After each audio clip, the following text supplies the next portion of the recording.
Swansea couldn't quite get a challenge on it, and Bar goes down again as we welcome back our listeners on 104.5 FM. Swansea 1, Watford 1, but we've literally got seconds. And greetings, fellow Watford supporters. The final score from Swansea.com Stadium is Watford with the draw today. Swansea 1, Watford 1. That's exactly the score I predicted yesterday on the YOU ORNS Friday Focus. Fellow Watford supporters, thank you very much indeed for joining us here live on YouTube and, of course, live on X. Thank you so very much. I believe you can hear me on X, unlike last week where you couldn't. So I am really pleased that you can. The audio problems have been cleared up. Watford today, I thought, were very, very good in this game. First half, they couldn't have played any better for an away side. Watford's away travels, they are not very good away from home. We know that. Watford today played one of their best away halves in quite some time. Very impressive, especially to come to South Wales, where it's very difficult for them. They've had a rough time of it here at Swansea over recent years. But you've got to be pleased at Watford's first half performance. You knew that Swansea were going to be better in the second half of this contest, and they were. Swansea dominated the second half. Watford did not deal with one critical mistake, and that was putting pressure on the man. And look, Swansea scored the goal that really shouldn't have been scored. Mark Bowler, mental error, kind of let the ball drift. Instead of just clearing it and bombing it upfield, he kind of let it roll tantalizingly along that back line, and then the referee points for a corner. Not Bowler's fault, but again, it's little things that lead to the things that happen later on. And of course, off of that corner, just a scramble and madness, ball bouncing, a Watford team that looked a little bit tired, even though they did have subs. Bottom line is they didn't deal with it properly. But the most important thing is that Watford did not lose this game. Now, of course, 2 weeks ago, they did lose. Now, same referee as 2 weeks ago, would you believe, Steve Martin, who, again, wasn't the greatest referee today in this game. But the bottom line is that Watford learned a lesson here. They did not lose the game. Agonizing, yes, because they conceded again late, the last 10, 15 minutes of a match. But when you really look at all of this, Watford, I think, just about did the right things in that second half. Very clearly, if you can't win a game like this, do not lose it, especially away from home. Watford managed to learn that lesson, which they did not learn against Charlton 2 weeks ago. And so as a result, it's a 1-1 draw. For me, it's the right result. Swansea dominated the second half. They made the adjustments. Their subs were subbed early, the triple substitution. Pezzo's subs came on, but they weren't exactly very effective. I thought Ryan Andrews wasn't bad. But the bottom line is the substitutions, to me, did not do a good job. And as a result, you got the result you got. Now, I hope you can hear me on X, because if you cannot hear me on X, please let me know that you can't hear me. But I don't think there's a problem with audio here today as far as that's concerned. But Watford today, I thought, were very, very good. They played as a team. They played together first half. Iran Kunda was excellent, a superb free kick goal for him in the 35th minute that gave Watford the lead, a lead that they would hold on to for a lot of this game. And then the subs came on. Iran Kunda came off, obviously. Looked like he could may have had some kind of knock or something, just came off. Barr came into the game. Barr looked very ineffective today. Look, sometimes that happens. It's not because he's sulking. It's just because the thing is the way it is. Sometimes your subs don't make impacts in these games. But the structure of the team, I thought, was very good today. The midfield was marvelous. I thought that the defending for the first half was terrific. Team defending was strong overall. If you look at the stats, 42% possession, 9 total shots, 4 of them on target. Swansea had 10 total shots and only 2 on target. So, look, Watford did a very good job, I think, in a lot of the areas of the pitch. Midfield, defense for the most part, up top. Luka was very good today, very lively, very aggressive. Should have had a hat-trick again today. Had a shot in the second half, had those 2 shots in succession saved in the first half by the goalkeeper. One of them a point-blank save, the other one a ball that was cleared off the line. That was in the first half of the game, and that should have been 2 goals for Luka in the bag. Luka very lively today, unfortunate not to score, and I think we obviously needed that second goal. Had we got that second goal in this game, I think we would have been able to hold off Swansea. But Swansea, I said this yesterday on the Friday Focus on YouTube at YOU ORNS WFC, is that Swansea are a very tricky outfit to deal with. They're going to give you some problems. They're not the biggest team in the world, but they do have some players who can cross that ball in, and they do have a good target man. And Vipotnik proved to be that. He scored the goal that gave Swansea a share of the points, and he very nearly scored the winner for Swansea just a few minutes after that. If his leg were about, another 6 inches longer, he would have scored again, as he tried to stretch the ball past the goalkeeper, Selvik, who was nowhere on that. He was completely beaten. And thank goodness, by the grace of divine intervention, that ball did not find the foot of Vipotnik. Otherwise, we would have lost this game, and that would have been a really rough result for us. Had we lost, this would have been a rough result. I'm not disappointed with the result. Why? Because Swansea dominated the second half. Would I have loved to win? Yes. I predicted a 1-1 draw yesterday, and here we are, a 1-1 draw. Where we played from and the positions we played in, I thought were very encouraging. And Pezzo, again, uses the width of the pitch. All the things that Pezzo got right in the first half with the tactics were spot on. You got to love the tactics. He had the high line being played frequently. You do not see Watford players playing such a high line in defense, but that was really good defensive discipline. They did that so very well in the first half. If a Watford fan, you cannot have any fault with the way that the tactics played out in that first half. They also pressed the ball very well, and they did that almost the entire first half. I'm sure that was one of the reasons why they were tired in the game. And the other thing that they did marvelously well is some of their set pieces and crosses were terrific. If you saw the cross in from Bowler in the first half, massive, massive, massive cross. Luca with the header. Brilliant save from the goalkeeper first half. You can't fault that. It's the goalkeeper had a great save. Luca put the ball where you want to put it. Goalkeeper was right there to save it. Incredible stuff from that goalkeeper, and great play from Watford. So our balls and our deliveries are very good. And Ngakia again doing the same thing. These lads having a go. Kayembe in midfield, terrific today. Can't fault him. None of these lads let you down. It was just one moment in the 82nd minute. I think what happened, the lads were a bit tired. Look, we are a little light in defense. We need another center half, I think. We need another left back, maybe even another right back. Wiley, I forget his first name at the moment. Wiley from the United States has had a setback. Look, Mark Bowler's been playing all these games. So, look, it's going to happen. You're going to have games like this. Yes, the thing that sticks in your craw about the game is that we conceded late. But the bottom line is we didn't lose the game. And we didn't lose the game late either, like we did 2 weeks ago. So, graduation for Watford today. It is a tough lesson to learn because, again, we deserve so much more, I think, based on our first half play. But when you look at the second half, if you're being honest with yourself as a Watford supporter, this is probably the right result. Let's be fair. I understand we're passionate Watford supporters in here, or each and every one of us. But let's be fair about this. This is the right result today, as tough as it is to say that. Swansea were all over us second half. We were very, very fortunate not to have conceded the second. And there was a couple of blocks that we made. It was a great block by, I think, a Banqua, and by Kevin as well, that was made late in the game to stop this thing from being a 2-1 Swansea win. You can see why Swansea are very difficult to play. I'm going to read out your comments. Anybody on X, if you would love to have a go, please have a go. Let us know what you're thinking, how you're feeling after this result. Swansea won, Watford won was your result today. Charlton lost at home to Leicester. Hull City lost at home to Blackburn Rovers 3-0, but who cares about all that stuff? It's way early in the season. We have 4 points on the board from our first possible 9 points from our first 3 games.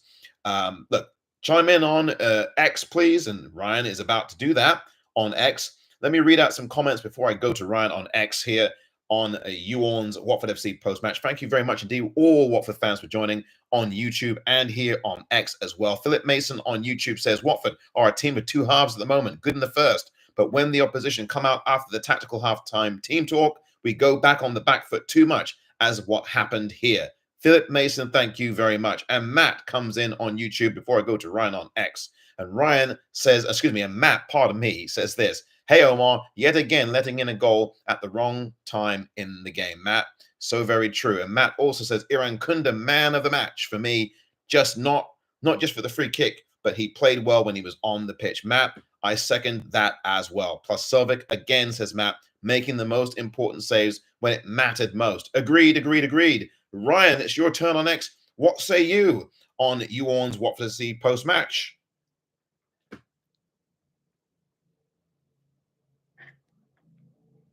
Hello.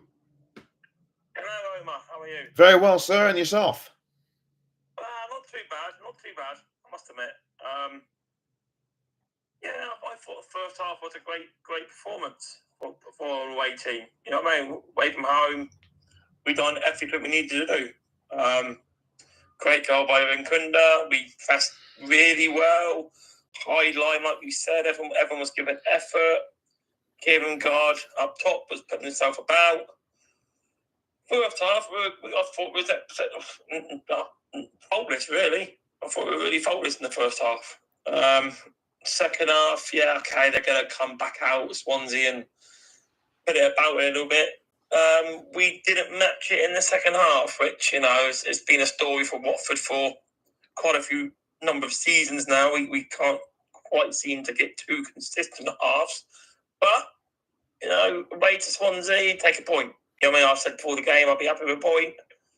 And, yeah, I am. Good win last week, point today, tough one next week. So that's where we'll see where this squad is, if you will. Southampton next week will be a tough game. But yeah, I'm not too disheartened with today. I'm not I'm not going to be over the top, with a point. It is what it is. But some good individual performances there today, which was pleasing to see. Absolutely.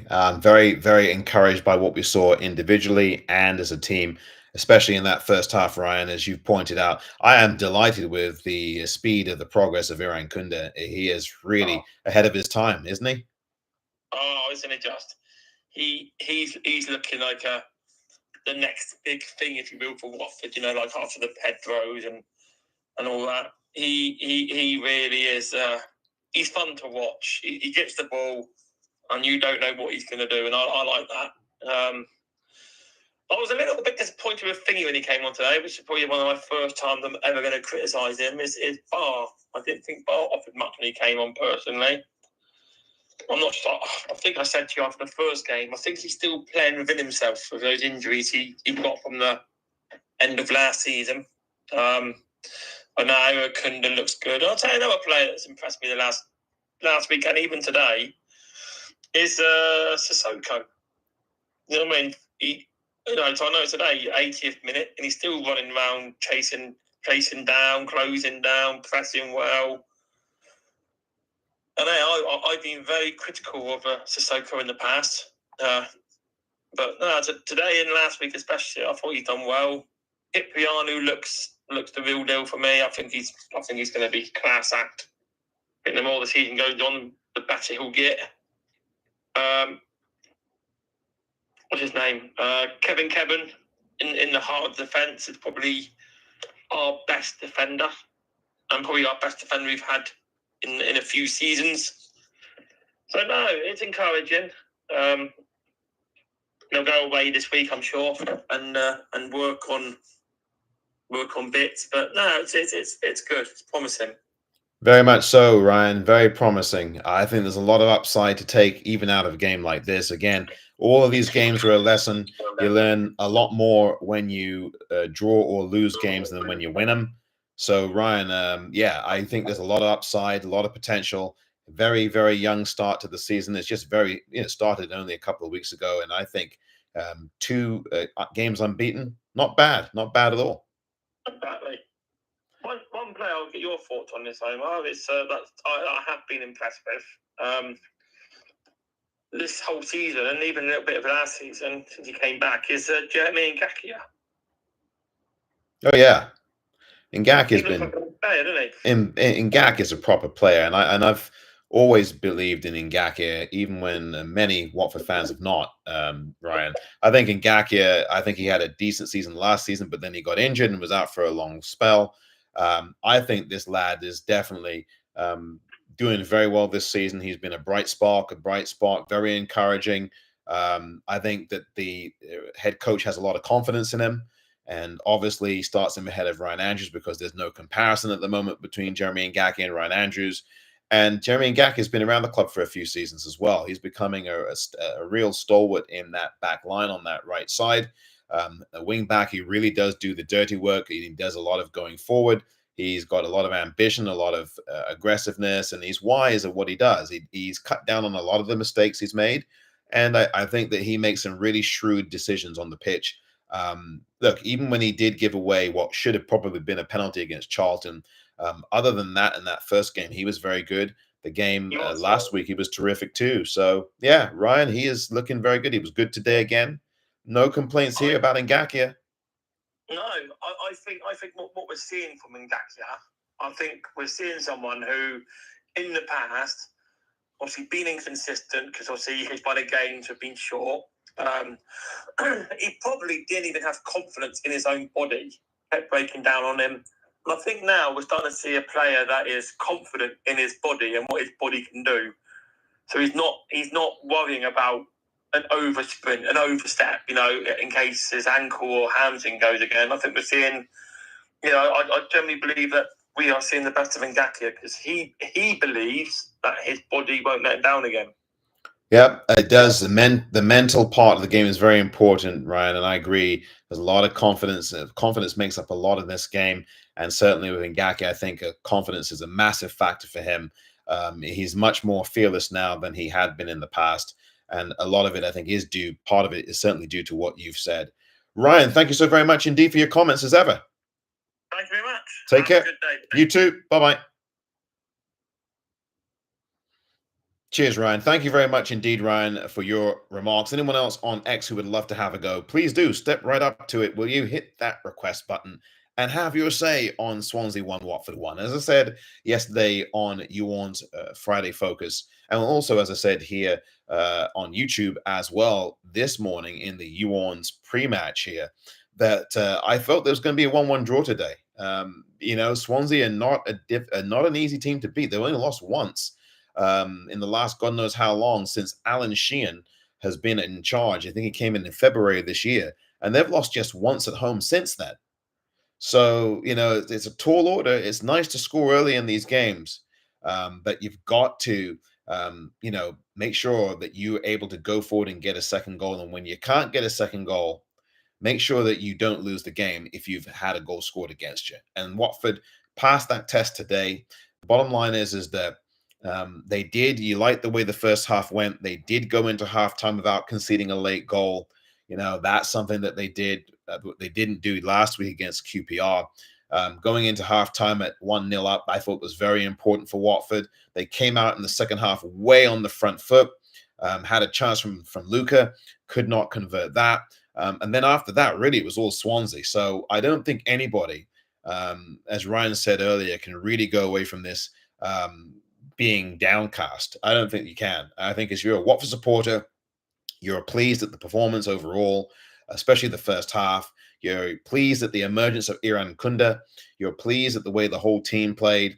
It was a 3-5-2 today. Elaine in the back three. It was a flat back three. You had Elaine, you had Kevin, and you had a Banquer, pardon me. Those are three at the back. And then you had 5 and 2 up top. And you had Cipriano Hector coming in, dropping back in the holding role at times as well. I'm going to read out some more comments on YouTube because I need to do that right now. Thank you, YouTubers, for watching here at You ORNS WFC. Remember to subscribe on Substack as well. I'll have some writing to do, and I'll be writing a couple of things at least here in the next few hours. So make sure that you subscribe to You ORNS WFC, the number 1 on Substack. So it's You ORNS WFC, the number 1.substack.com. Would really appreciate that from you. Thank you very much for those of you who already have done so. Thank you, thank you, thank you. Here are the comments from some of you on YouTube since the last comments were made. Philip Crouch. Hello, Philip. A Banquer seems to be off it at the moment. Why make no effort to get to the ball for their equalizer when you let their man head it in? At least make an attempt. Yeah, there were a couple of things about that goal that bothered me. Yes, the defensive intensity. You can see the lads look tired. I looked at the replays, Philip Crouch, and you could see that they looked a little bit tired. They stood off the ball. A Banquer, I think, was one of the closest players to that. and he didn't really come out to meet that shot, did he? I didn't see that.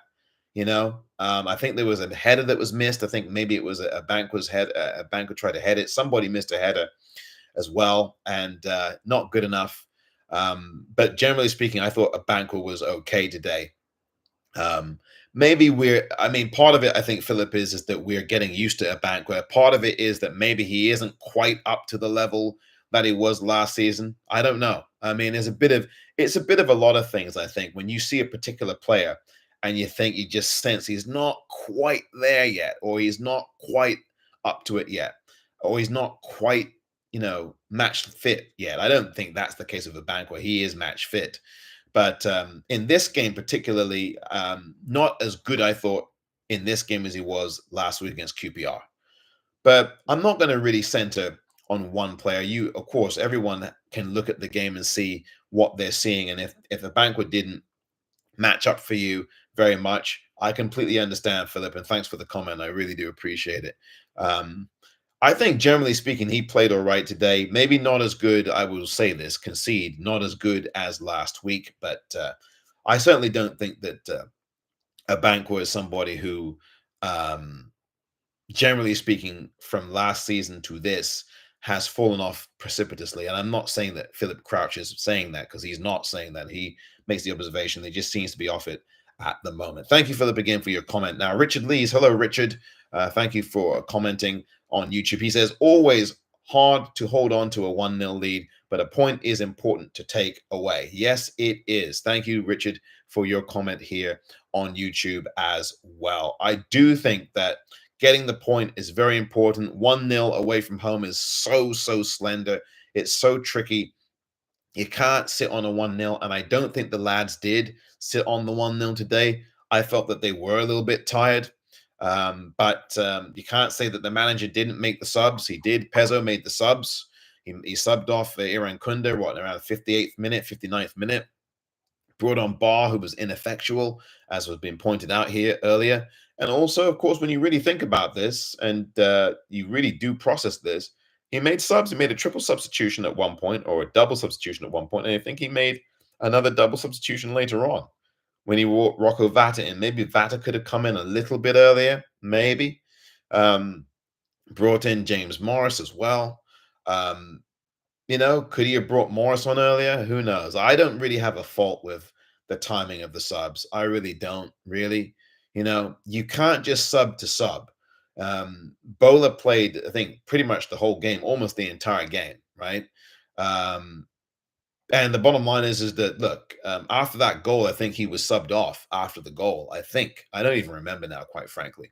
But the bottom line here is that you're going to have games like this, and 1-0 is not going to, in most cases, be enough to win a game away from home, unless you are a Liverpool, unless you are a Man City, unless you are an Arsenal. Arsenal did it last Sunday, didn't they? At the beginning of the week, when they beat Manchester United with a 1-0, scored in the 15th, 13th minute of the game. And that stood up for the entire game. But of course, very different team, Arsenal to Watford, even though they play across the wall from each other in London Colney.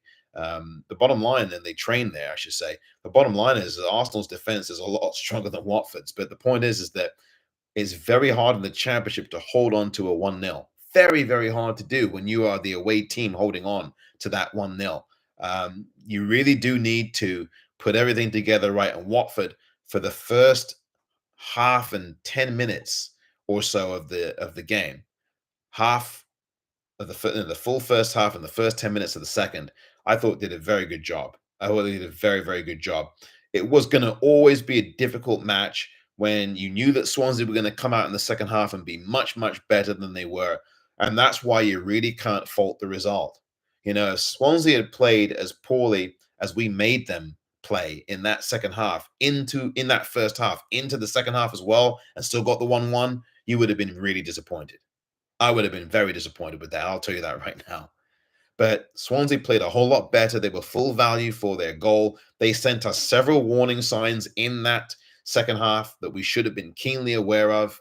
The lads saw those warning signs. The manager saw them, made a couple of adjustments.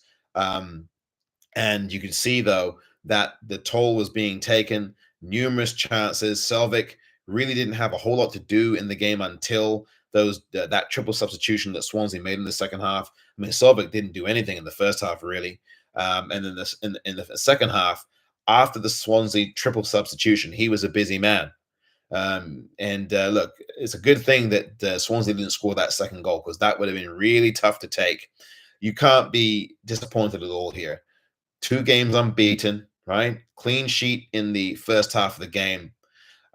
Good defending in the first half, good attack, good balanced play across the pitch.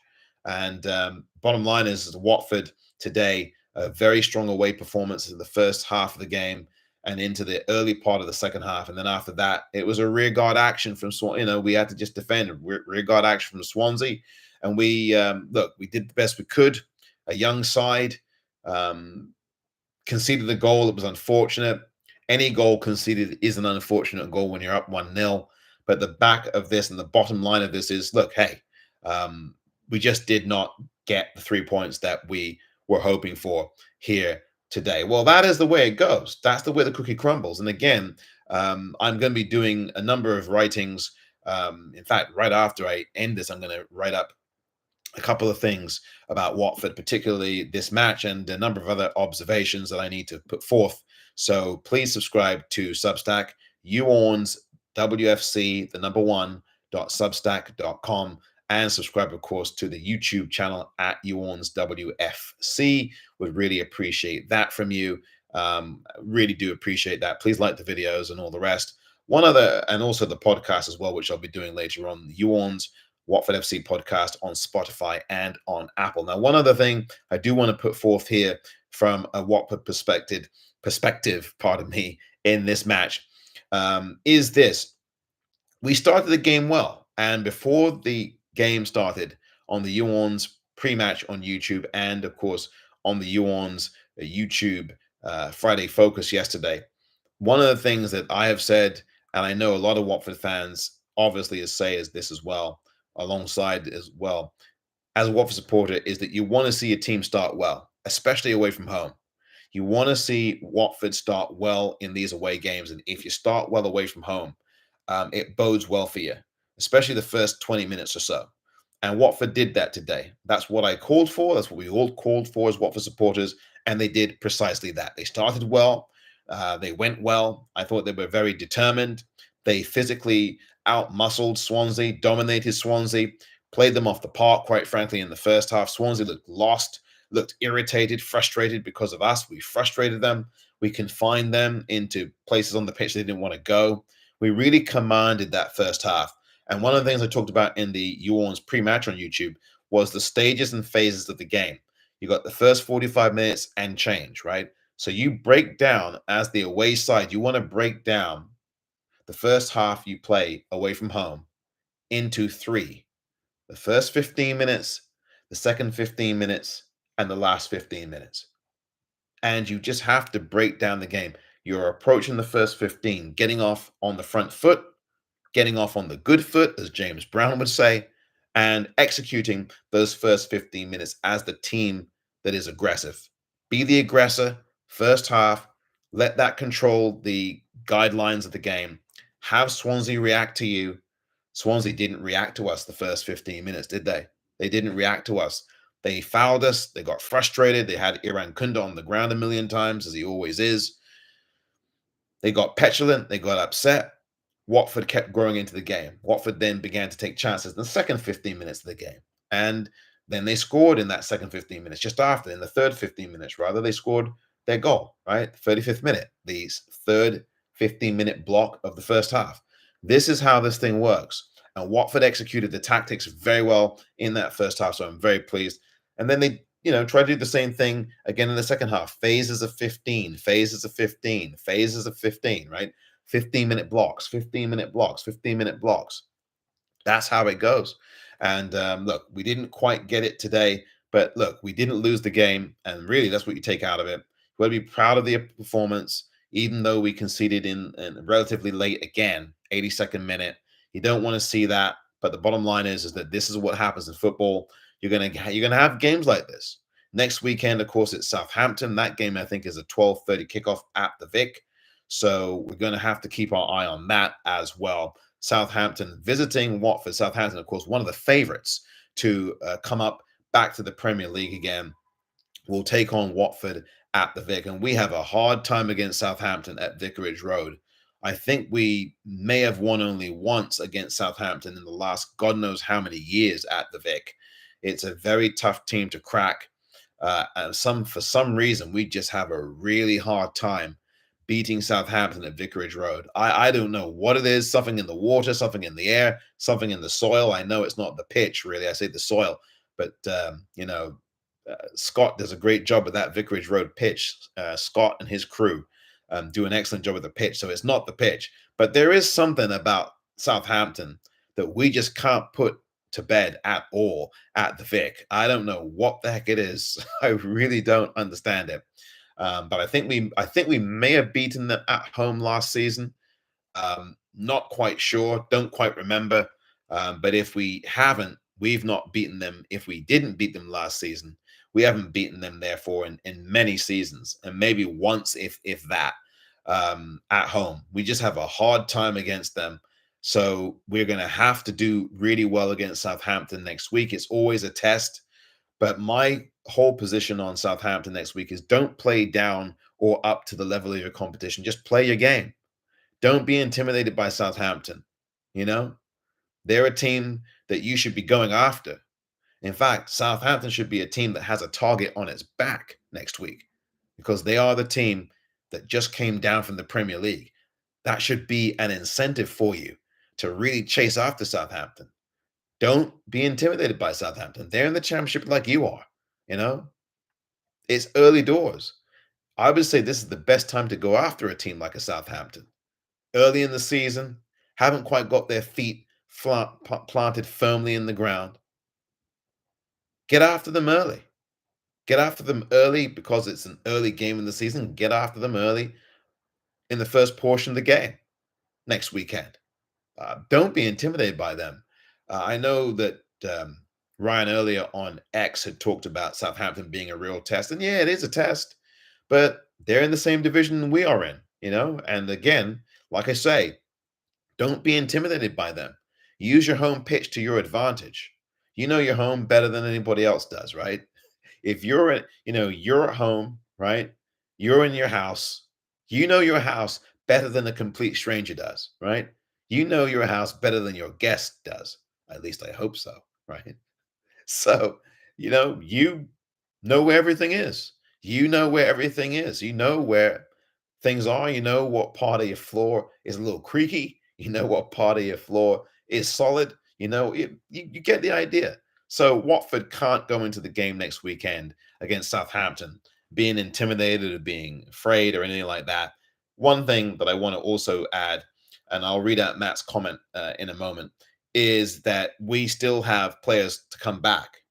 We still have players to come back. Matty Pollock is trying to get back before the international break. There is a very good chance that he might be able to do that. He's working very hard to do that. And I thought he would be back after the international break. But I think based on what we're seeing now, he could very well be a factor here in the next weekend, maybe, or even, who knows? Who knows? He might just get in there before the international break. And that'd be a welcome return for him and for the team and for the club. And of course, we've got Georgie. Who knows about Georgie, whether he's going to be coming back as a Watford player or going elsewhere. Yes, the club has put these nice photos out with a smiling, beaming Georgie. But that doesn't mean anything right now. The reality is that we'll find out where Georgie Chapatazde is going on September 1st. I hope he stays here.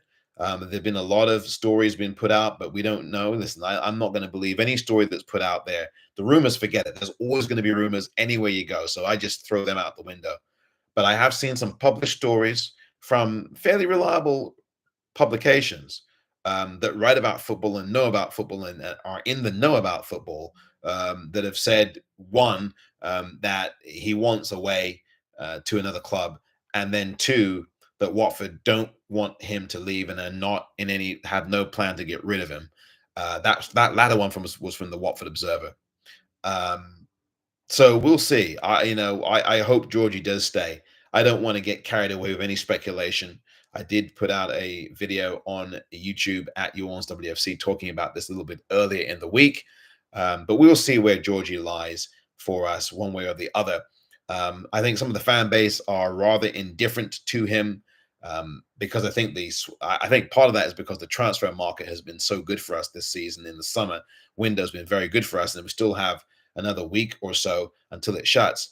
I think that's part of the reason why some of the Watford's fan base is kind of a little bit more indifferent on Georgie. That's where I stand now. Look, we'll see where it goes from here. So Matt says on YouTube, I know it's early to say, but that Irankunda free kick is Watford goal of the season so far. It certainly is, Matt. Thank you for your comment. Matt, I really appreciate that. Irankunda was just brilliant today. Hoping he's okay. He was subbed off in the 58th minute or thereabouts. And just watching a replay of his free kick again, and the fan base, all 980 of you who came to the game up in rapture land after that goal. Really brilliant free kick. And I want to thank the Watford FC faithful for making that trip to South Wales. I hope you all have a safe trip back. Yeah, I know we should have, we would have hoped for 3 points today, but we did get one. And at least you traveled to South Wales and that your travel was not in vain. So thank you for that, fellow Watford supporters. I'm going to leave the folks on X to do a little bit more here on YouTube. So YouTubers, stay tuned. On X, I want to thank you very much indeed for your participation and your comments. And of course, remember to come back here next weekend again for Watford versus Southampton at Vicarage Road. That is a 12:30 kickoff. And so we will see how all of that shakes out. Very interesting time. Watford with a 1-1 draw today at Swansea. For those of you on X, thank you very much indeed for listening. Please subscribe once again to You ORNS WFC, the number 1.substack.com. And until next time on X, you ORNS. And a very good day wherever you may be on YouTube. We continue here for just a few minutes more as we go along here as far as Watford are concerned. And Matt, you're so right. Irankunda's goal by far, the goal of the season for Watford. Just a brilliant, sublime effort from him off the free kick. The guy is 19 years old from Australia, and he has arrived in the championship with a bang, hasn't he? What a performance from the lad today. And Watford can definitely thank him for that brilliant goal. That will be definitely in the goal of the season contenders.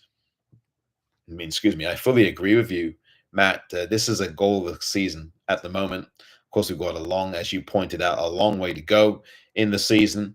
We've just played 3 games from the championship, and 4 points from 3 games is not a bad return when you go away from home like this. And to get a sublime free kick like that, goalkeeper stretched for it in vain, couldn't get it, is really wonderful, especially when you consider from close range, we couldn't get anything today. Luca, 2 great efforts, both of them either cleared off the line or saved point blank range from the goalkeeper, but there was no way that this goalkeeper was going to get this long range effort from Irankunda. It's 2 games in a row where we've seen goals of real quality. One of them, of course, one of those goals came from an opposition player in QPR last week. And then a rocket blast that went in that Agil Suffolk was never going to get. And then today, Irankunda got us a brilliant goal that no goalkeeper in the world would have saved. No chance at all. And what a sublime way to start your Watford career with a goal like that. That's his first goal for Watford. And my goodness me, what a goal that was. Absolute brilliant strike from Irankunda. And very, very pleased with the way he's conducted himself. Again, I do hope that he is okay. I think he is. He's probably just, again, a knock or whatever it is. But Watford need to get some players back, and they will in the next few weeks. We'll see about how everybody fares. If they came through the game well today, we'll find out about any possible injury issue. You notice that TDB did not come into this game at all. You're beginning to see who the manager feels comfortable with or who he prefers. TDB didn't come into the game. I mean, Paul Ince, Tom Ince. I don't know if he was even. I don't think Ince was even named to the bench. I don't know if he was injured or what happened to him. But the bottom line here is that TDB didn't get into the game. I'm surprised that he didn't, because I thought that with Imran Louza being out, that somehow TDB would have played a part, but he didn't. He didn't at all. It was a 3-5-2. They forsook or forsaked or forsaken. They had forsaken, I should say. That's better, proper English, isn't it? They had forsaken TDB and left him on the bench. Didn't play him. I was very surprised at that. I thought that in the absence of Loser, you would have seen TDB in there somewhere, but that just did not take place. And so TDB was on the bench, and you had instead, Sissoko and Kayembe, and I thought they were really good in midfield. You had sitting in behind them Hector, who did a good job, and then you had, of course, a back three, Lane, and of course, as I said, you had Abankwah and Kevin. Kevin was really sharp again today. Kevin has been very good. I mean, if you wanted to take away from these first three games who your superstar, who your great players are in Watford, I would name, quite frankly, I would name Ngakia, I would name Irakunda, I would name Kevin. Obviously, Luca as well goes in there, right? And Hector's been very good. And largely, Hector, what Hector does is very quiet. So because you don't see Hector being flashy, you might not really take him and go, "Oh wow, he's doing really well here." But he does quietly the things that you need to do in the positions he plays. He's very versatile. So it's probably 5 players so far who stand out in the very early going. You got Luca, you've got Kevin, you've got Irakunda, and you've got Ngakia, right? And I forgot the other one, whoever I said as well. There's one other player that I mentioned and didn't. Now I forget. But put it this way, you have 4 or 5 players right now who are very good. And these lads are going to get better. They're going to play better. They're going to defend better in late game situations. They'll have to tidy that up, right? We'll get players back. When we get Wiley back, that'll be really important for us, so that Bowler can get some rest. Obviously, the manager does not trust James Morris in a big spot, because believe me, if Pezzo had trusted James Morris, he would have brought Mark Bowler off a whole lot earlier than he did, right? Because I think Bowler did come off the pitch, but maybe he didn't. I have to go look that up. But the bottom line is that the manager don't trust James Morris, and I'm not saying that I'm surprised by that, especially, and I'm not. But as I look here, I'm trying to look at the subs, and Bowler did not come off the pitch. I'm looking at the whole thing. Bowler was on the pitch the entire game. The entire game. So, that's what happens. I mean, he loves Bowler, but I think Bowler, he needs to get some rest. He needs to get a break here. He's played all the games. You got to have another player come on in his stead, give him a spell, give him a blow, let him get out of there, give him a break, catch his breath. And once we get Wiley back into the fold, I think that you'll be able to see Bowler get some rest. Simple as that. So, look, the bottom line is that James Morris is not number one on the team sheet, and that's not a surprise to most Watford supporters. I think we know that James Morris is not the best at his position, but he does do some useful things at times, and sometimes you can slot him into certain places on the pitch, and he comes up pretty decently. But he's not going to be your standout in defense. Usually, not going to be the first person you think of off the team sheet. He is one of those placeholders, I think. But the bottom line is that this is what happens. You have these periods in games where the team is a little tired. They did so well in that first half. You can forgive that they're going to be tired. The manager's got to think about when to bring subs on. Timing is everything. For me, it's not necessarily the most. Obviously, optimally, you want to see subs come on who do a really good job, who actually are really good. But I think even more important than that is the time you bring them on, right? You might bring on someone who isn't particularly good, but he happens to have an impact in the game because you bring him in at the right time of the game.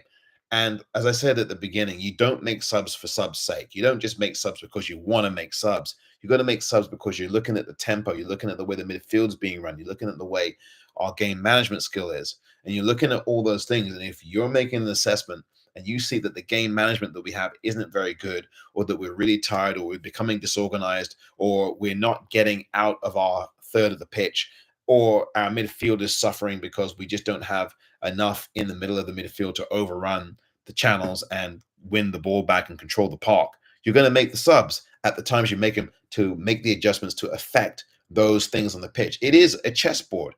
As a manager, you're looking at a chessboard. That pitch, 96 yards, that pitch, that's a chessboard in front of you that you're looking at. And so you have to make the assessments as to what pieces you're going to move where into what spaces. Now, of course, in chess, it's different because you've got to really be careful of where you're moving pieces because you can have them taken. On a football pitch, obviously, you just have to move those pieces, move those players into spaces and into areas that can prevent the opposition from doing you damage, especially in midfield, because you can see how the midfield battle was shifting a bit in the second half of the game. But bottom line is that I have no complaint about the subs. The people who came on, I have no complaint about. The timing is what's key here. And to that, Matt has said here, I feel like he brought on Vata quite late. Yeah, he's been out for a while, but how's he meant to get back into the game and into the swing of the game? And how the team play in a match situation if he gives them 12 minutes? Matt, I understand what you're saying 100%. And thanks for the comment on YouTube. You have to bring the lad in somewhere. And there's always got to be an entry point somewhere for a person who's playing the game of football, who's been out with injury, or who's been sick or ill, or has had some kind of viral infection. And so you're building up his strength pre-season. You're building up all these things. Maybe there's been an injury setback on the road back from this viral injury or viral illness or whatever it is that kept Vata out for a bit. He was weak. He lost weight. And then he got injured. I think it was a calf or a thigh or a hamstring or whatever it was with Vata that caused him to miss the first game of the season. He was named to the bench, I think, in the second game of the season last weekend against QPR, and now he's named to the bench and he got on the pitch. So obviously what Pezzo's doing is trying to develop these lads and bring them on slowly, especially if they've been injured in games and have injured from the previous season. And so yeah, Vata came on in the 79th minute or whatever, the 80th minute or after the goal was scored or whenever it was, or before the goal was scored, I think it was. So you can understand, I can understand where you're coming from, Matt. But I just think there's got to be an entry point somewhere, you know? Could he have brought him on in the 70th? Could he have brought him on in the 70th minute? Wow, that was really hard to say that word, wasn't it? Could he bring him on in the 70th minute? Yeah, he could have. But then if Watford concede 3 minutes after he's brought on the pitch, I don't know if you would have said this, Matt, but there'd be a Watford fan out there somewhere going, why did he bring on Vata?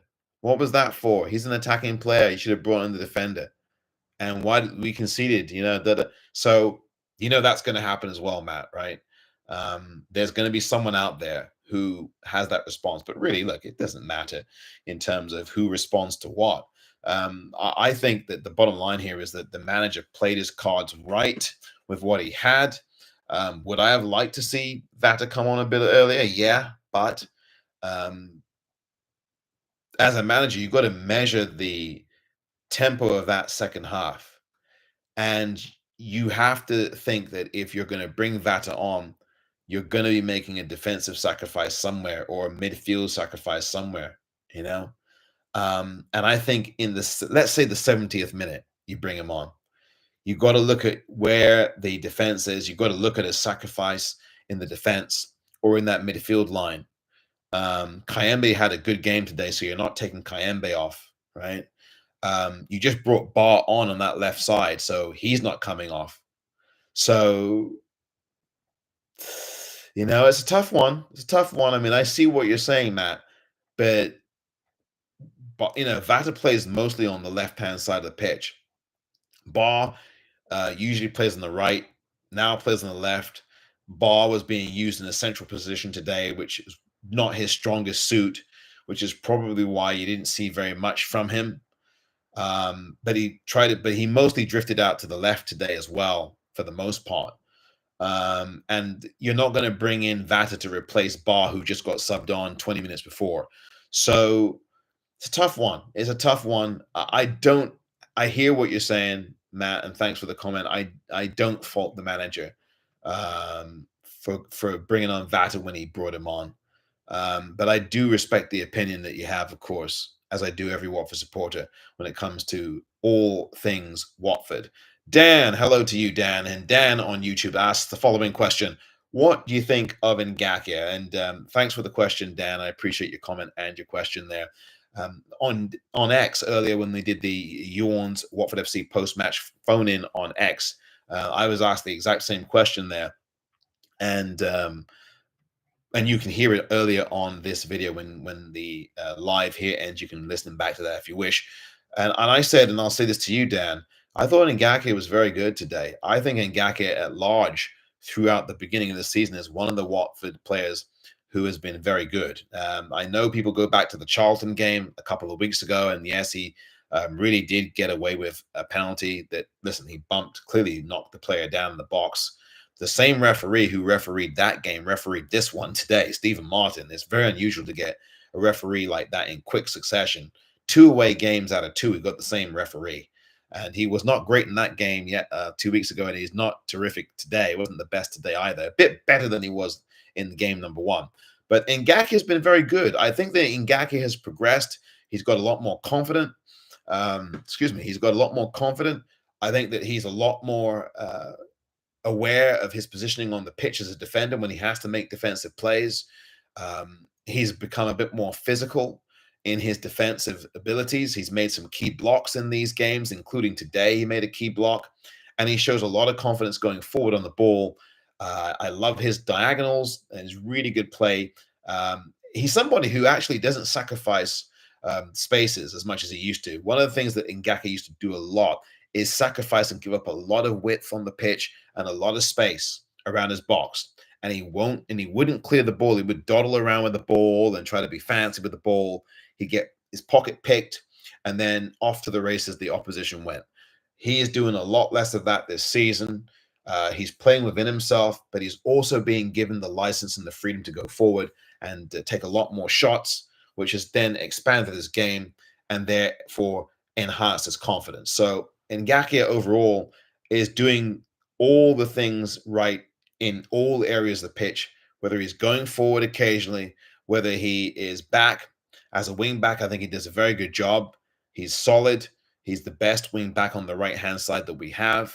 There's no contest about that. I don't think there's any question about that with Ngakia. And one of the things that he has, I think, is a lot of purpose out there. When you look at Jeremy Ngakia now, as opposed to, say, 3 or 4 seasons ago, or as opposed to, say, when we were back in the Premier League the last time in 2022, he has a lot more purpose right now. You look at the man and you can see he has purpose, passion, and commitment to the game. Whereas 4 seasons ago, 3 seasons ago, 3 years ago in the Premier League, sometimes you would look at him and you would see him be very fragile, rather fragile. And so I think a lot of it has to do with the mental side of the game, confidence, but also growing into yourself as a footballer. He's got as I said to one of the people on X who called in earlier, Jeremy Ngakia has a lot more confidence in who he is as a player and as a person, and he's been given the confidence from the manager. The manager has confidence in him. Tom Cleverley also had confidence in him as well, and you can see his game improving under Tom Cleverley. And now Pezzo has the new gaffer has now, I think, has also got a lot of confidence in Jeremy Ngakia. He's starting all the games. Ryan Andrews is not starting the games, and there's 2 reasons for that. Jeremy Ngakia is by far the better player. The second reason is Ryan Andrews has not had a great season this season thus far. And the manager, the third reason, I guess, is the manager obviously trusts Jeremy Ngakia. So those are my a little bit longer answer than perhaps you were expecting. But Dan, thank you very much. I do think that Jeremy Ngakia has done a good job this season. Anyone else who wants to chime in on Jeremy Ngakia, I'll read out your comments on Ngakia. What do you think of Jeremy Ngakia this season so far? I think he's graduated to bigger and better things. I'm someone who has had a lot of faith in Ngakia over the years when a number of other Watford supporters have not. I wanted to see him leave. But last season, I thought that Jeremy Ngakia had a make or break season. I said that at the beginning of last season. He played very well when he was on the pitch, but unfortunately, the injuries, of course, cost him last season. He was out. Again, that's been the knock on Jeremy Ngakia. He gets a lot of injuries in his career, and he has had at Watford. But this season, knock on wood, as I knock on some wood. I don't know if you can hear that. We hope that he stays injury free. He's been very good this season. He's one of the top 3 or 4 in my pick for one of the top 3 or 4 players thus far on our side this season, who has played very well game to game, very confident, good lad too. And I like Jeremy Ngakia a lot. So that's me on Ngakia. Over to you on that. I'll read out your comments here. Hugo the cat. Hello, Hugo. He says, Ngakia looks much improved this season. And then he adds, does Hugo, I just wish Vata would start getting more time. He drives forward and takes shots as well. Thank you, Hugo, for your comment. Yeah, I understand you've echoed what Matt has said as well earlier about Rocco Vata. And I agree with you. He's somebody who needs to get more playing time. He is aggressive. His game is very varied. He can really cause a lot of havoc down that left side and get into very tight spaces on that left-hand channel, on that left side going toward the goal, which is obviously the defense's right-hand channel. Vata's very effective in tight spaces and tight areas. He's got a real shot in him, doesn't he? Didn't he win the goal of the season last season against Fulham in the FA Cup? Yes, he did. That wonder strike, I think it was Rocco Vata. It was a brilliant strike from him. Wasn't it Rocco Vata? Yeah, I'm pretty sure it was. Someone can correct me if I'm wrong. And it was just a tremendous blast from him.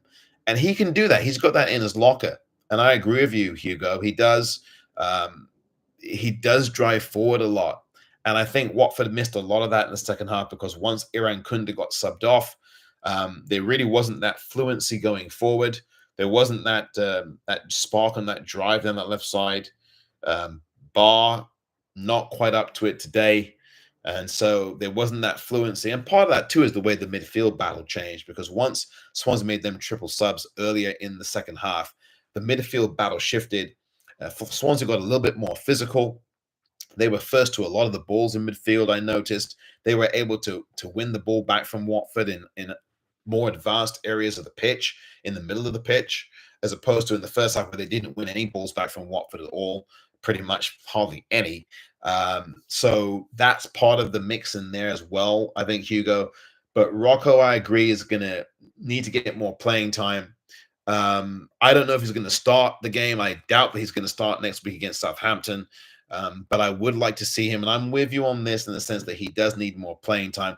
I think he'll get it, Hugo. I do think he'll get more playing time. It's just going to be gradual for him. I think that's kind of the same thing I would say to Matt, who had the same comment, the same concern earlier. He's still coming back from injury. He's just coming back. He is a young lad, so I hear that 100%. Throw him in there, get him minutes, build up his minutes, see what he does. And a lot of things that we should understand as Watford supporters too, and thank you for the comment to Hugo, is that the manager's also going off what he sees in training. We don't get to see the training sessions.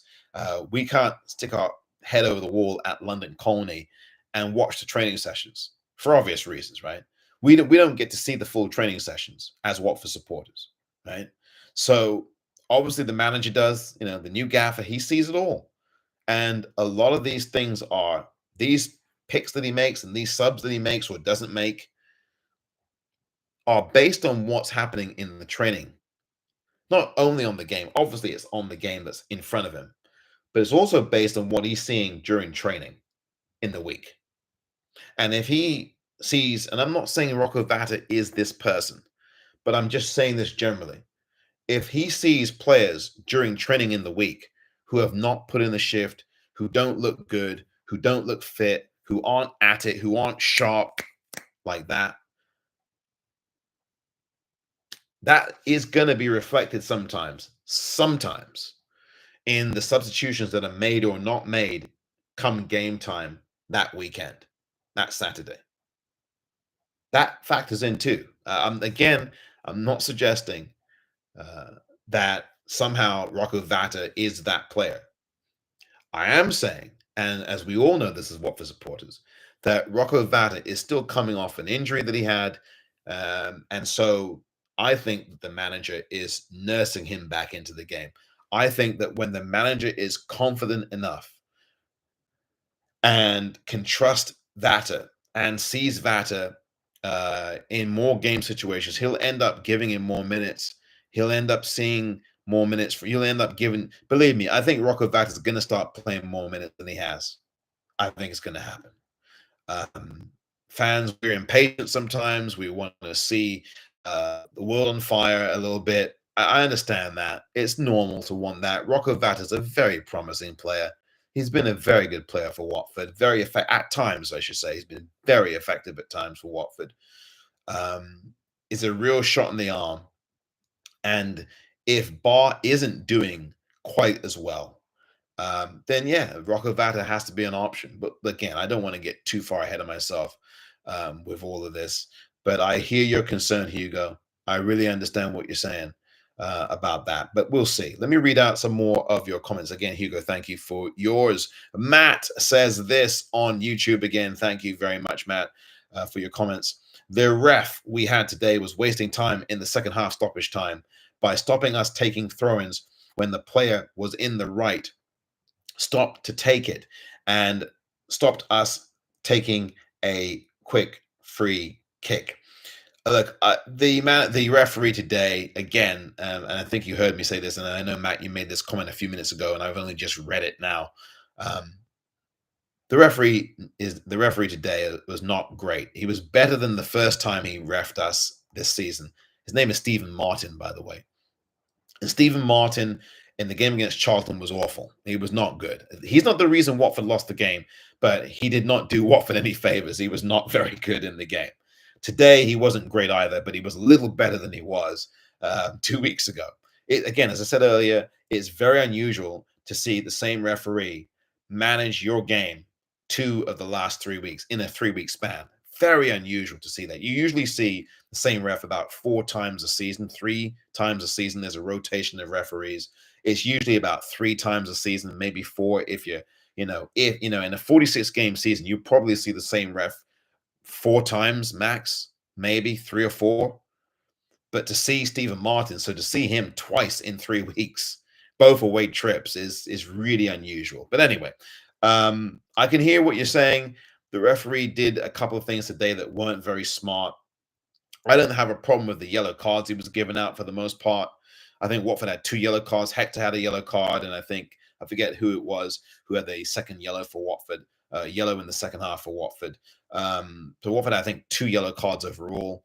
But yeah, there's a couple of things about the referee again today that didn't do you any favors for sure. Not that he's supposed to do us favors, but yeah, he missed the penalty. He missed both penalties. Missed the penalty for Charlton. Missed the penalty for us in the first game, and then in this game. Yeah, there's silly things like that will annoy, right? That you don't play the advantage, or you don't get the free kick right. You don't let the free kick be taken properly. You don't penalize the player for impeding the free kick and breaching the 10 yards. I completely understand what you're saying there, Matt. And I think it can be annoying, especially when you look back at the way the game ended, the way the game unfolded at the end, right? The way the game finished to being a 1-1 game. You do find these things that happened in the game from the refereeing that you want to have a go at. And yeah, the referee is not very good. I mean, the referees in English football are terrible, quite frankly. There's only about 2 or 3 of them that are really good. And one of the ones that are really good is in the Premier League, Andrew Madley, who I think is a very good referee. His younger brother, Bobby, who used to manage in the Premier League, and then he had some off-field nonsense that that just left him in disgrace, is now managing in the is now refereeing in the championship. We've had him on a couple of occasions last season.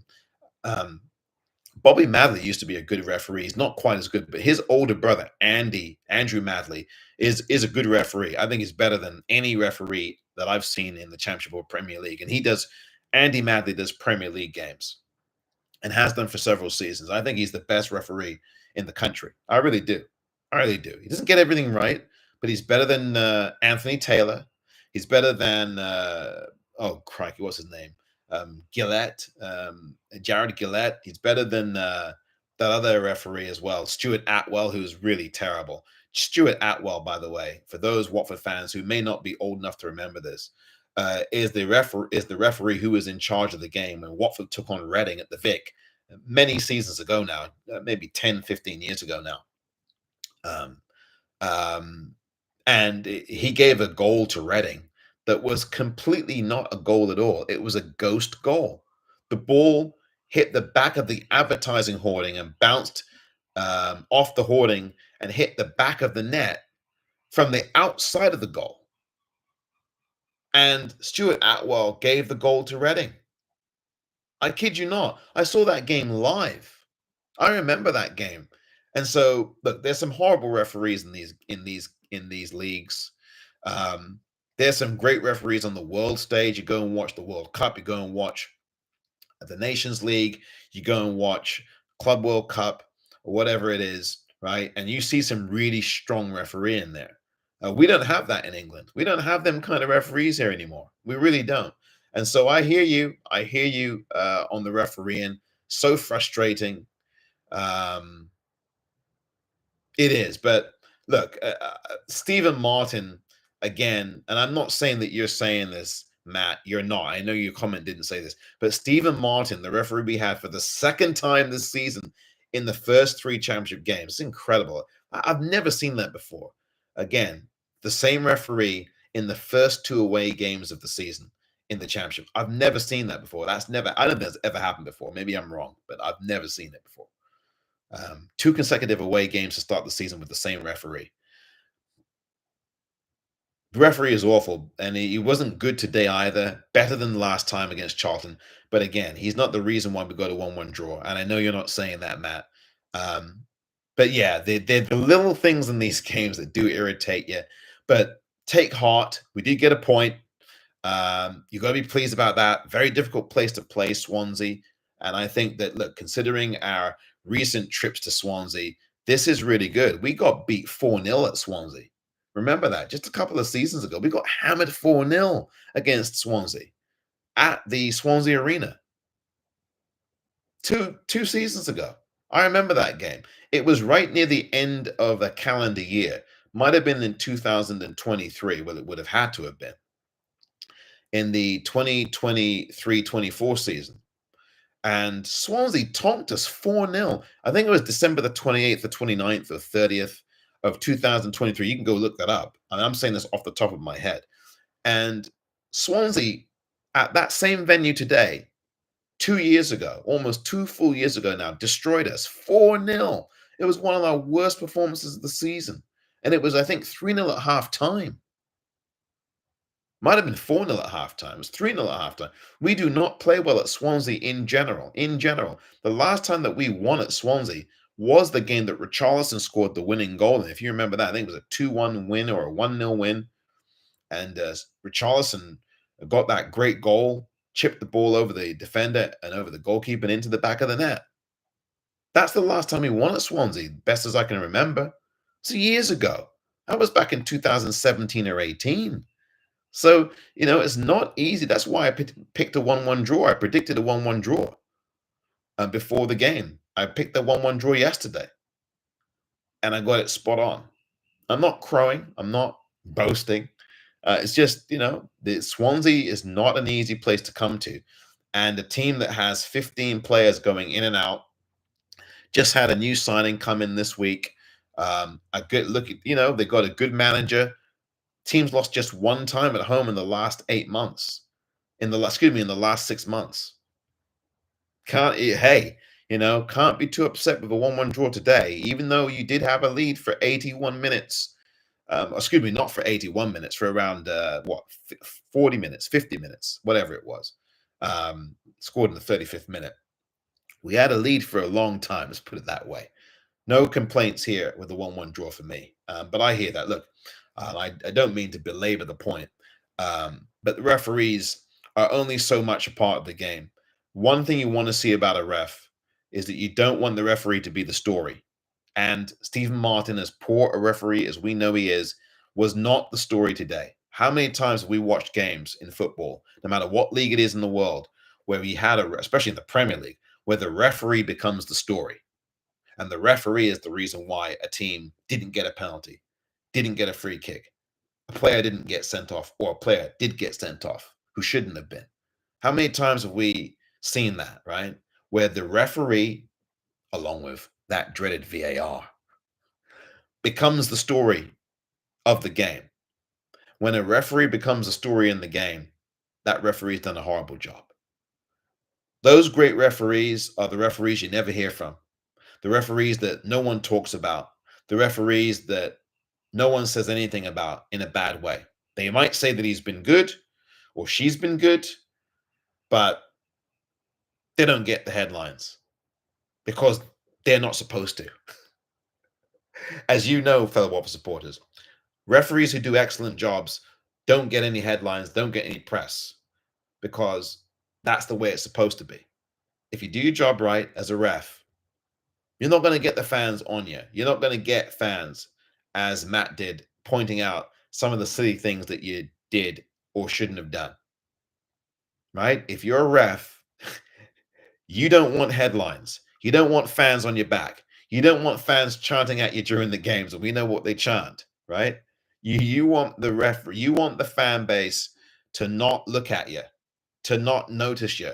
In fact, you want to be invisible to the fan base if you are a referee, right? Because that's the best kind of referee there is. One who doesn't make it all about him or all about her. One that doesn't kind of strut around thinking that he's the boss and he's going to lay down the law. And there's a few of them that I can do without. Them referees who really have to show you that they're ref. You don't have to do it like that, mate. You know, let the players do that, right?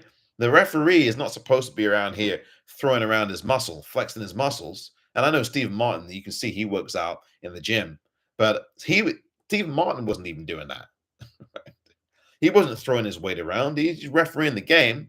Didn't do the great job. Didn't do a terrible job. You know, I was much less off the referee's back today than I was 2 weeks ago, and even 2 weeks ago. You know, but the bottom line is, again, I know I've belabored the point too much here. The best referees are the ones you don't hear from in the games. Simple as. I'm going to read out the rest of your comments on YouTube in a moment, but I want you to remember to subscribe to Substack. Please, You ORNS WFC on Substack. And the You ORNS address on Substack is the following web address: You ORNS WFC, the number one, .substack.com. Please subscribe right now. I have typed the link into the chat, so please subscribe, and you'll be seeing lots of more articles. There are a number of them there already. I'll be writing some more, and I'll be doing some videos as well, live videos as well from Substack, coming up in a little bit down the line here. So just keep your eye on that. Please subscribe and spread the word also about You ORNS WFC 1.substack.com. Thank you for that. Let me read out your comments. We've had a few of those coming in. Matt says, yeah, it was Vata that scored the wonder strike against Fulham in the Cup last season. I thought so, Matt. Thank you for providing that confirmation of that. I thought so. Hugo has said, do you have concerns about fitness? Pardon me. I have concerns that I can't even get a word out straight these days. Yeah, Hugo. I mean, that's my first concern. Can I get the words out? Hugo says, let me read that again. Hugo, do you have concerns about fitness? Question mark. Quite a few fans saying we look tired late in the game, worrying as it is early season. It's a great question, Hugo. And yeah, I've seen that from some of the Watford fan base as well, about fitness. For me, I don't see that would be a big concern at the moment. Remember, we do have 5 players injured. Pierre Duoma's injured. Matty Pollock's still injured, coming back from injury. Georgie injured. That's 3, right? You also have, oh my gosh, there's one other player. I can't remember whose name, who's also injured. Damn, can't think of his name at the moment. But we have at least 3 players injured. Let me keep it like that, right? We have 1 player suspended, right? That would be loser. Didn't do himself any favors last week with that silly red card, and so we got at least 4 players who aren't there. I didn't have concerns about fitness last week, Hugo.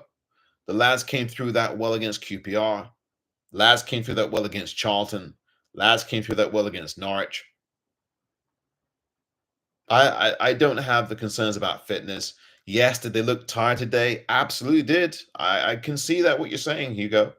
And it is a valid concern that some of the Watford supporters have about the fitness of the fitness levels of the team. They have physios, they have sports conditioners, they have all these folks who do all that with them. These are young lads. They're still getting up to speed with the championship. I think that's what a lot of this is. I think it's also to do, Hugo, with the fact that we don't have some of these players back yet. And I think a lot more of it is getting to grips with the championship. It's a very physical league. It's a very taxing league. And I think some of these players, we've got half the team that we had on the pitch today to start. Some of them had not played in the championship. Some of them have, but some of them have not. Hector played not in the championship, but he played it at Peterborough. That's not the championship. In fact, I don't think any of these players played in the championship. A number of them. I mean, obviously some of them have, but Hector I don't think had played in the championship before. Certainly not Iran Kunda. He was at Bayern Munich and elsewhere, right? Mark Bowler may have played in the lower leagues. I don't remember if he played in the championship before. Max Lane, Man City player. He didn't play in the championship before. Kevin prior to this season had, of course, played in the championship, as did Abankwah. So I don't think that this is, I really don't think so. I don't think that the fitness levels are the concern. I think because, Hugo, they played so hard in that first half. They did a lot of stuff in that first half. And I don't know that people really appreciate just how aggressive that is, right? They trapped, they pressed, they held a high line, they bombed it forward, they were physically aggressive all over the pitch, they put a tackle in, they defended as a team, they defended individually. They stopped Swansea from getting any traction in the first half. That takes a lot out of a team. And a 10-minute halftime or a 10 or 15-minute halftime break, that don't cut the mustard. And so the manager tried to manage that fitness level out in the second half. It's tough to do. It's a tough balance, especially the first few games of a season. Yes, you can look at fitness, I suppose. But it usually, even if you're a really fit player, Hugo, it really does take you, even if you're someone who's played in the championship before, 5 to 10 games to really get to speed with the league. I mean, any season, and this goes for the Premier League, any league. Premier League players, they don't. Now, look, there's some exceptions. If you're at a top club like a Liverpool, where you're seeing players like Ekitike doing what he does in the first game against Bournemouth, right? Like a house on fire, or a Frimpong, them kind of players, brilliant stuff. But for the vast majority of football teams and players on them, it usually takes 5 games or maybe even more games than that to get up to grips with the speed of a game, the pace of a game, the conditioning of a game. And I don't know that it's fitness levels. I just think it's the third game of the season. That's just me. If you asked me. So that's my view on it. I understand there's a number of people in the Watford fan base that are having a little concern about that. And it is a concern. I can see why. But I would say to that, I would say it's the third game of the season. right? They had to travel to South Wales. I don't know if they got there early this morning or if they got there last night, stayed overnight. Those things factor in. But I really think, Hugo, it's about the fact that it's just the third game of the season. The fitness levels, even when people are fit, are not going to be 110% after game number 3. It usually takes around 5-6 games to really see that fitness level come together, usually. And sometimes it can be very uneven from game to game. Like I said, against Charlton, they came through it pretty well, despite the defeat. Against QPR, I thought they were terrific. Fitness levels, great. Today, you could see there were parts of the game where they weren't quite at it. And I really think it's those two things. One, only the third game of the season. Two, they pressed and trapped so aggressively in that first half. I really think that came back to bite them in the second half. It really manifested itself because they were clearly a whole lot more tired in that second half. So for me, Hugo, thanks for the question, but I don't think it's really, for me, I don't see it as fitness levels of being a concern. I see it much more about they worked so blooming hard in that first half, and you're still coming up to speed with the game and with the grips of the game. Match fitness, game fitness is understandable, but really, I think it's just the third game of the season. You're not going to see these players in top physical conditioning until really the next couple of games that go by, and then if they have this problem in the 10th game of the season, I will join you in your concern. I'll join you, Hugo, and other Watford supporters with your concern about the fitness levels, because we have had those kinds of problems at Watford in the past where we've gone through half a season and we see players getting injured out of nowhere and we see fitness levels really drop and we're looking going, what's going on here? So keep an eye on that. I will keep my eye on that, but I do not think after the game number 3 here that there should be too much concern. If we're going into game number 8 and 9 of the season and seeing this, then I will join you with the question that you have. But thanks for that. Thank you very much, Hugo. Let me read out this one from Cade, who, these comments I'm reading now, they came about 10 or 15 minutes ago, so I'm apologizing to you for that. But the bottom line is that look, I'm doing a lot of talking, obviously, and I do see your comments, and I promise you I'll get to each and every one of them. Cade Larkin says, excuse me, I remember that. He's referring to the Watford versus Reading game about 15 years ago or so. Yep. Cade, absolutely. If you're still watching, thank you for the comment. That was about 10 or 15 years ago. It was probably around 15, maybe a bit more than that. Around 2007, 2008, somewhere around there. Would have been more like 17 or 18 years ago, somewhere around there. But yeah, it was at least 15 years ago. Let me put it that way. At least. That was just unbelievable. I'll never forget that game. And by the way, if you do not know what I'm talking about, the game ended at 2-2, if I best remember. Again, I'm doing this off the top of my head. Go search Watford 2, Reading 2 from around 2008, 2009, 2007, wherever it was. Ghost goal. On you can go do that now, but I'd rather you not. I'd rather you watch this. But yeah, look that up. It's unbelievable. But yes, Cade, thank you very much for your comment. Matt says it wouldn't surprise me if the FA watch games from this season and see some of the ref decisions and are like, we need to think about VAR because they use it in the playoff final. So why not the league? Yeah, Matt, it's a good point you're making. Thanks again, Matt. The VAR situation, one of the reasons why they don't use it in the league is that big M word, money. And not that they can't afford it in the EFL Championship to use it, but it's about how it's implemented and put in. And then you got cameras and you got extra cameras that need to get used. I think you probably have to have extra cameras installed in the ground too, in the stadiums as well. I think I'm not 100% sure about that part, so I shouldn't just blurt that out. But this stuff does cost money. Again, it's not to say that the EFL can't afford it, but I think that's part of the thing, right? And maybe there's things that the clubs have to do with it too.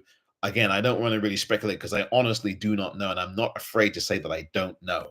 But I hear you about the VAR, and it's a distinct possibility.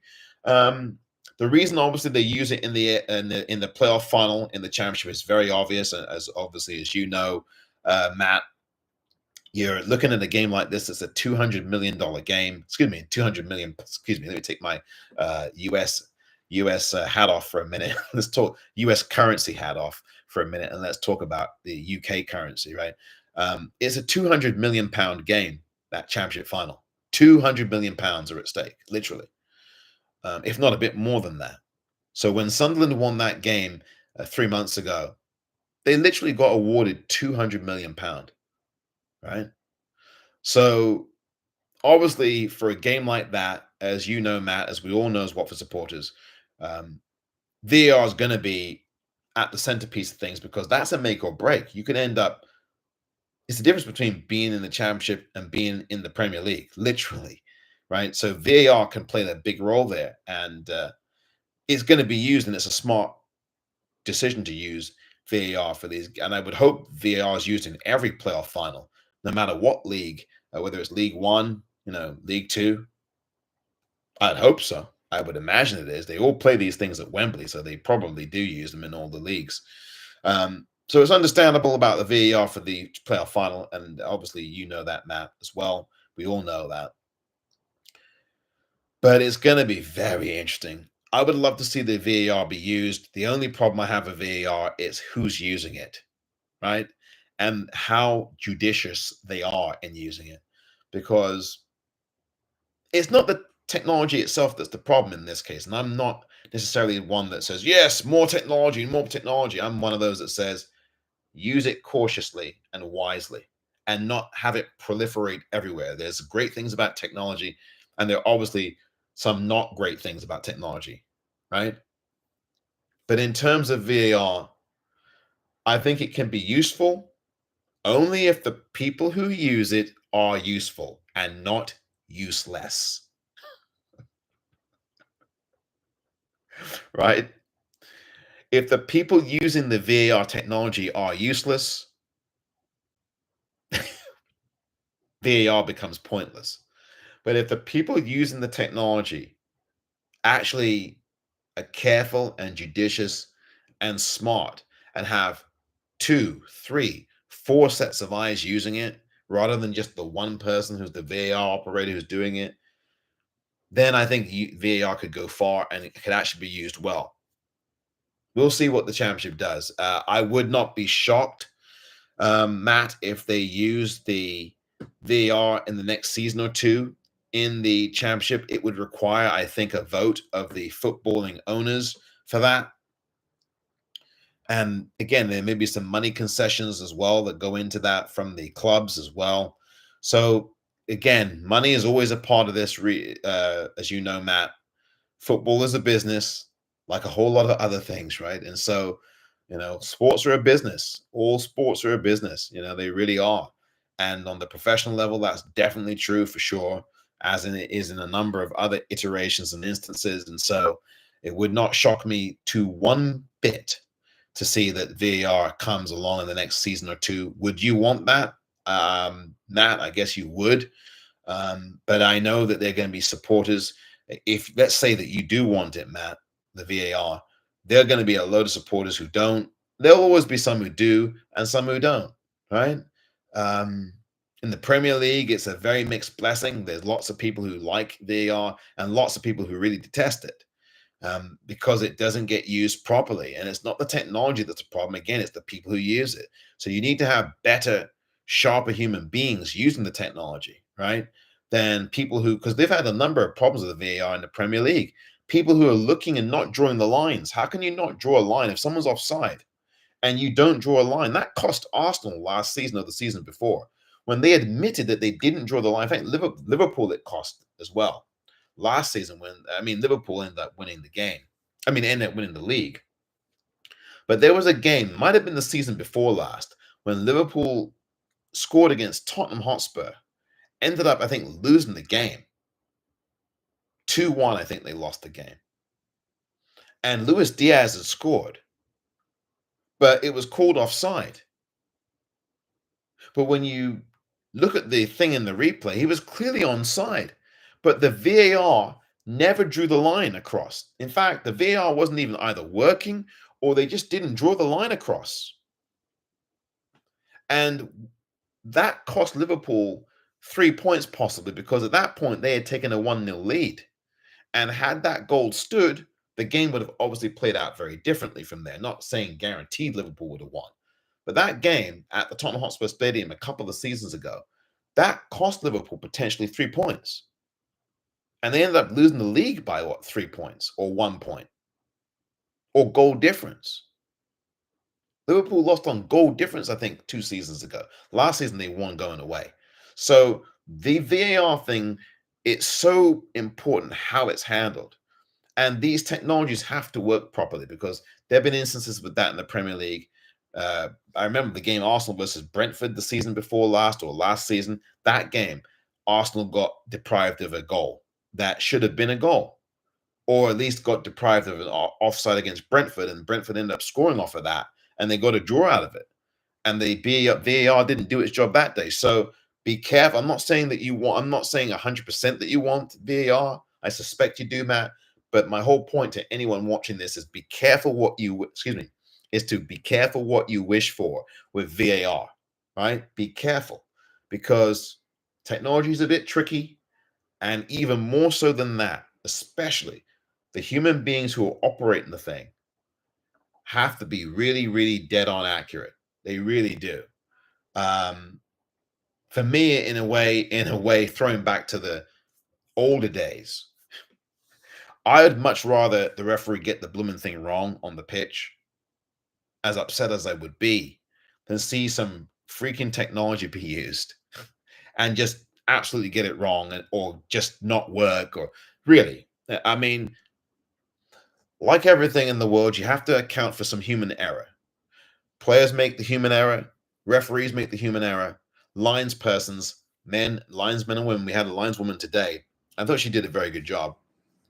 Make errors too, right? We all make errors. I make errors. You make errors. We all make errors.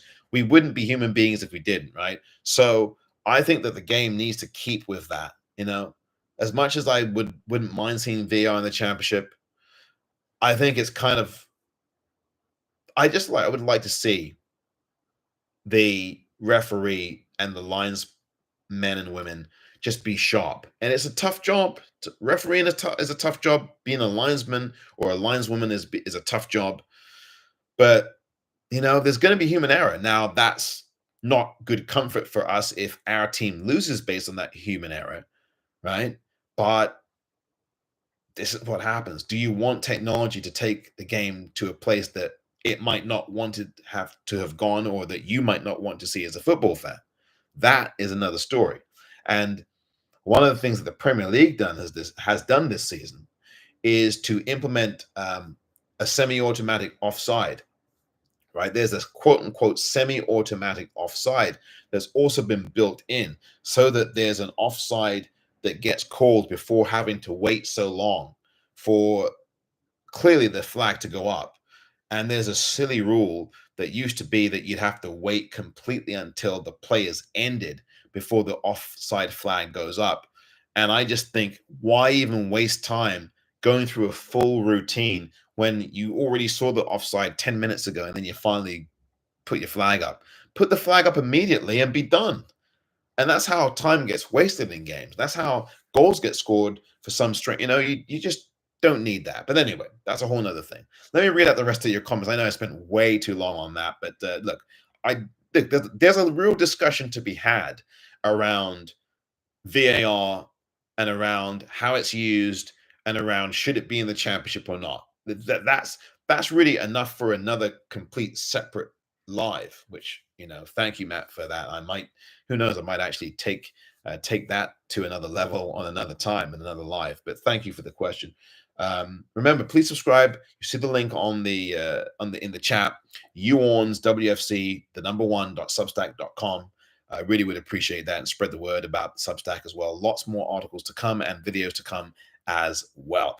Matt says, players that are injured: Wiley, Chakvatadze, Pollock, and Duoma. Thank you. Wiley is the one I think I'd forgotten. Thank you very much for that. Really appreciate it. Duoma's going to be out for a little while. Pollock is on his way back. going to train with the team next week, according to Watford FC. Chak Fatazdi, goodness knows where he's going and what he's doing. I mean, 3 games in, look, it's a foot injury, very problematic injury. It's tricky. And so injuries can be very tricky and intricate like that. I just think a lot of things are in flux now with Georgie, and we'll see about how he is. Again, as I said, I think a lot earlier, there's a lot of indifference with some of the fans about Chak Fatazdi because, we've had a very good window. And I think some of the fans have moved on from him, even though he's still a part of the club. And, he'll be here. We'll see what happens on September 1st for sure. Despite all the stories that I've been reading online from places like the Watford Observer, for example. We'll see where he is on the 1st of next month, which is literally just barely a week away now. It's just over a week away. But the bottom line is that we'll see what happens with Georgie. Hope he gets better wherever he goes, whether he's going to stay at Watford or not. Let him get healthy. I know they posted a nice photo of him this week on Watford's social media channels, but that doesn't mean anything. I don't care about how many nice smiley photos of Georgie you see. The proof is in the pudding. And if he's not with the team on September 1st, that's all that matters, right? If he is with the team on September 1st, that's all that matters as well. We just need to, this situation with the injury could go on for a bit longer, and we have to be patient. God, I can talk.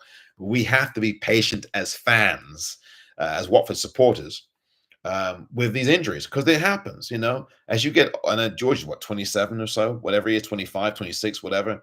As you get older, it takes longer to heal and to heal up from an injury. As you know, if you are of the older variety, as I am, it takes long to heal from an injury. I had a foot injury, and that went on for nearly 2 months, and I didn't even know how I got the injury.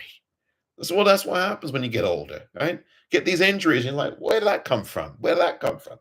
And sometimes it took nearly 2 months. These things, I mean, Georgie's much younger than I am. Georgie is much younger than I am, right? And he had this injury last season, sometime in April or March or April, and he didn't play for weeks and weeks. And here we are in almost September now, and he still got the injury. That was months ago. Sometimes it happens that way, and it's one of these annoying injuries in the foot. I mean, I had an injury, like I said, I had a foot injury, and it took forever, like nearly 2 months for it to just completely heal up. And he plays football every weekend. I don't. He plays professional football. I never have played professional football. And so this is going to take some time. And if he's still coming back from that injury and he's still having bone scans and all this, who knows what's going to happen? It's just one of those things. You just have to just wait it out and see where Georgie lands. And as for Wiley suffered the setback. He was just coming back, and now he's got some issue with his back or something like that, or somewhere abductor muscle or something. Again, these things this is the life. Welcome to the life of a professional footballer. And you're going to get injuries. These injuries happen. You're working hard to get back to the team, then you suffer some other injury somewhere else. This is the life. This is why these guys get paid the money they do, or not get paid the money they do, right? Because this is the frustration of playing or not playing football. The injuries, the constant, you have to, and if you play football, whether you play professionally or whether you play as someone who plays in your Sunday team or play in your league or play under 18s or whatever it is, or whatever your league you're playing in, Sunday pub football, schoolboy football, whatever it is, you're going to experience an injury somewhere. And it's frustrating. And hamstrings especially, can't do anything with them. You just have to rest it and get it massaged and get it rested and get plenty of rest and drink fluids. Just the way it is. And you missed 5 games maybe in a hamstring situation. Matty Pollock's missed 3 or 4. He's not played this season. So, 4 games Watford have played this season, including the cup game against Norwich. He's missed all 4 of them, and he's hoping to get back before the international break. I take my hats off to professional footballers. It's not easy. And we look at some of the players and think they live the charmed life, and maybe some of them do, but you don't see the blood, sweat, and tears they're putting in behind those closed doors, and them training sessions and the workout routines, the training, the fitness camps. It's easy for us to criticize players, and I'm not saying that anyone is here. I'm just saying, just as a general rule, as a football supporter, it's not easy watching these players. It's not easy for the players. It's not. I'm not trying to sit here and say, I'm not trying to say anything really about the players per se. I'm just saying that injuries are very tricky in any situation, whether you're playing football or whether you're just walking around everyday life. You can walk down the street and get an injury. And especially as you get older, take it from me, you can get injuries out of nothing, just literally walking, and you can just get some injury somewhere. So it just happens. It happens. And when you get older, some of you watching, you'll understand what I'm talking about. Just take good care of your body, which is what I try to do every day. And just hope that I just hope that everything goes all right and have good health. Tom, hello, Tom. And I know you sent these comments a little while ago. Tom says Swans should have nicked it at the end if the Potnick was flexible. I agree, Tom. I don't know if you're a Watford fan or a Swansea fan or just a neutral football fan. But the bottom line, Tom, you're right. Swansea should have absolutely won the game at the end. And the Potnick was very good. And as I said a lot earlier in this YouTube live, if the Potnick had a leg that had maybe another couple of inches on it, if he had a longer leg and a foot that poked out for another maybe couple of inches, this would have been a defeat today for us. It would have been a defeat. And so we were very fortunate at the end. We were very fortunate at the end of that football match. The Potnick was very lively for them. And so he got his goal. He could have had a second. And we were very fortunate to hold on there. And I'm glad we got the point. And so thank you, Tom, for that. I know you sent that a little while ago. Ryan, hello. Ryan Dabdoob. Hello to you, Ryan. I hope you're well. Thank you for your comment. Hello, Omar. Ryan says, a good point on the road. I did not watch the game today as I am on holiday in Turkey. Have a great weekend, Ryan. Thank you, Ryan, for commenting all the way from Turkey. Really appreciate that. I hope you're enjoying a holiday. I bet you enjoyed this game, even though we didn't win it. I bet you enjoyed the point. I know you didn't watch the game. You just said that. So maybe I need to go on a holiday, Ryan. I can see the Bahamas in my future. Oh, dear, dear. Ryan just literally said they didn't see the game. I think I need the holiday. I might just do that international break, I think I need an international break. I tell you that now.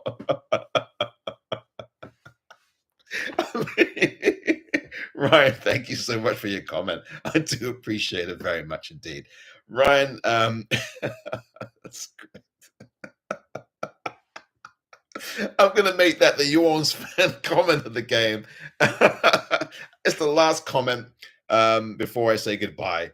But Ryan, who made that comment a few minutes ago,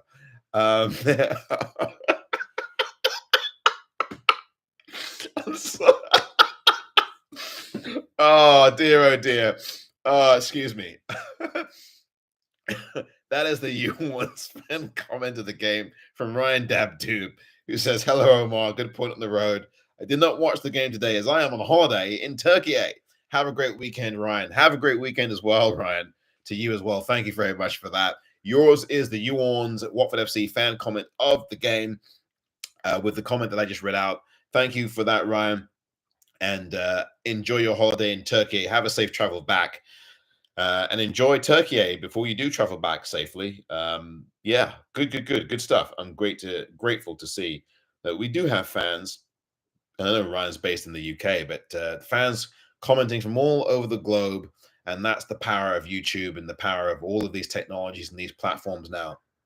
It's all global. You get on your phone, you get on your laptop, and you can connect with someone across the other side of the world in seconds. And that's what makes this all good as well. So there is some benefit to technology, as I've said, but you know, that's one of the positive things of technology. There's some things that are not positive, but I don't want to really stretch the conversation any further than this. It finished today at the Swansea.com arena. Excuse me again. Swansea won, Watford won. The goal for Watford was the one that in the lead, that took us in the lead. The goal from Watford after 25 minutes, excuse me, 35 minutes. Yeah, I do need a holiday, don't I? The goal coming after 35 minutes from Iran Kunda, or was it 25 minutes from Iran? It was 25 minutes, I think, from Iran Kunda to give Watford that 1-0 lead. Whenever the hell the game, when was that goal? 35 minutes? Yeah, I think it was. But whatever when the goal was scored, who cares? It was a goal scored by us. Iran Kunda scored the goal.